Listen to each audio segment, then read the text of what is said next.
We back with another daily reflection on the Daily Vedantic. I want to start this one with a little story. Did you know that an albatross, those big beasts of birds, the albatross can flap its wings once and soar up to 600 miles on that one flap of its wings? They are so in tune with air pressure, spending their lives flying, that they can find these pockets where they flap their wings once and then just soar, gliding with nature for hundreds of miles. There is a tenet within Vedanta of Swadharma. Swadharma means your nature, your essence, what you are designed to do. Your Swadharma might be for business, it might be for music, it might be for painting, it might be for charity work, it might be for full-time parenting. But that Swadharma is your nature, what you are wired for. And there's two big reasons this is so powerful.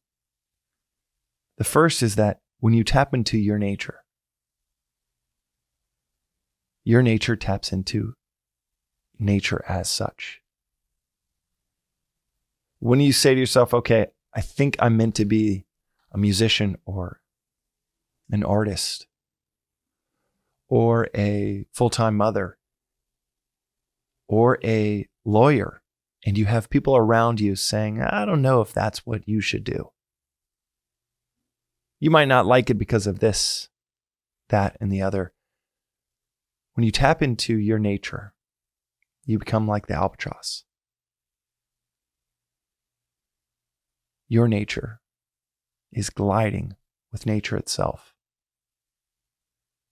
You decide to be a painter, and when you do that work, you not only fall into a glide, and don't get me wrong, there is immense effort in learning how to find the glide. The albatross is not born out of the nest and flying 600 miles on the flap of its wings, but with a lifetime of understanding, nature and lifetime of understanding itself, its capability, with years dedicated towards your craft that you're wired for. We are told by this philosophy that you will just glide. Because it will be nature, it will be the world around you, pulling that craft out of you. You go into the unknown thinking, okay, well, I keep getting these signals that I should be a painter.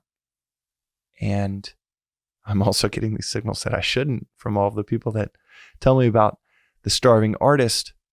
But maybe it's not all about the commercial value, the revenue potential of a craft. And maybe it's about what will make my soul sing if I do it versus something that might have higher revenue potential but will slowly kill your soul. And it's the difference between a light amongst your neighborhood, your community, your family, and a light that gets brighter and brighter, and a light that gets dimmer and dimmer because they chose the commercial path. Path that would give them the biggest salary upside, but slowly kills your soul. The two things that hang in the balance are, one, the world will miss out on your art. The world will miss out on your craft. You're born into 5 generations of doctors and you feel like you are destined to design automobiles. If that is your Swadharma, and the simple test is, if money had nothing to do with the equation, if you had endless resources in the bank account, what would you do? And if you spend 10 minutes reflecting on that, 20 minutes reflecting on that question early in the morning, what would I do if money had nothing to do with the equation? What would I do? And as you start to find that answer, and maybe it's also Reputation had nothing to do with it. And the simple test is spend 10 to 20 minutes thinking about this question. What would I do if money had nothing to do with the equation? And if I didn't exist, but my work still did, what would you do? Take money out of the equation and ask yourself, if you didn't exist, but your work still did, what is that work that you want to exist? Spend 10 to 20 minutes on that question. You might only need to spend 5 early in the morning. And as that answer becomes more clear to you, that is your Swadharma. The world would not benefit from your art. The automobile designs that you have, your music, your amazing knack for legal cases, the books that you might feel called to write, the companies, the restaurants, the amazing assistants as a phenomenal executive assistant for a company and a leader you believe in. Whatever that calling is, whatever your nature is, the world will miss out at someone doing that epically well. And that's a sad thing to miss out on for the world.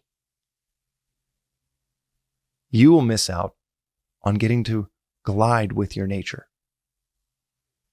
You'll be the albatross instead of gliding 600 miles on a single flap of your wings.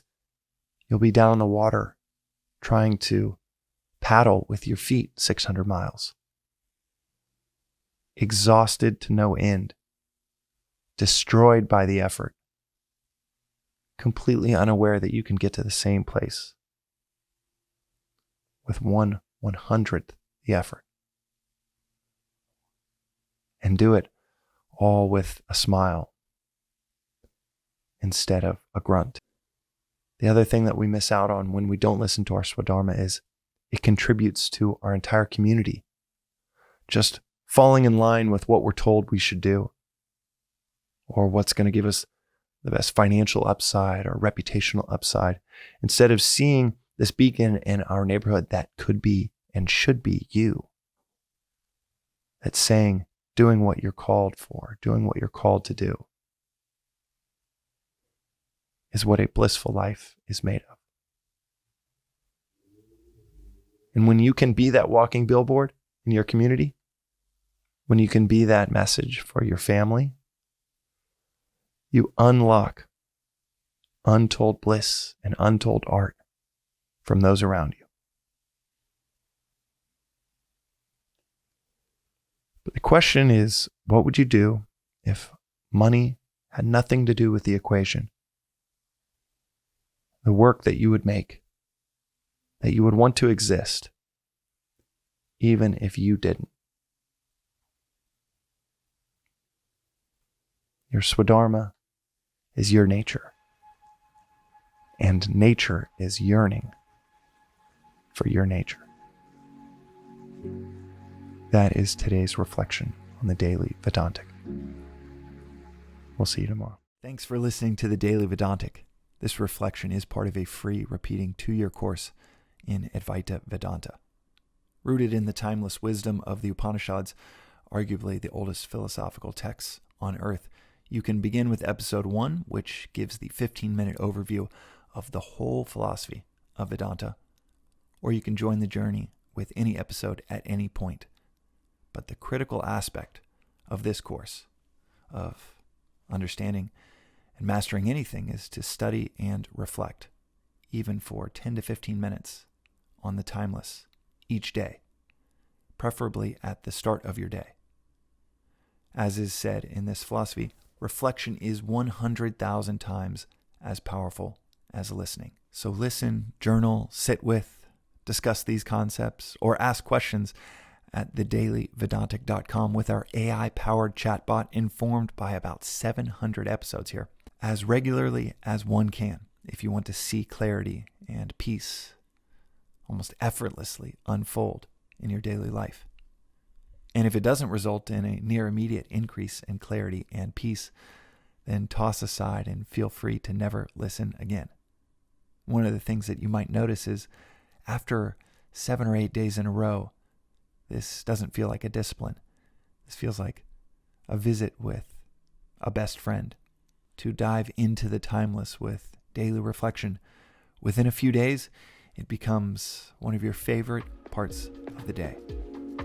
You can also find out more, including news about in-person events in Los Angeles and beyond, at the Daily Vedantic on Instagram or through our weekly newsletter at thedailyvedantic.com. Additionally, check out the links in our show notes for more resources like the books that are mentioned most frequently in the episodes, including Vedanta Treatise, perhaps the simplest and most straightforward read on this philosophy I've ever come across. Until next time, and from the entire team that works on the Daily Vedantic project, thanks for listening.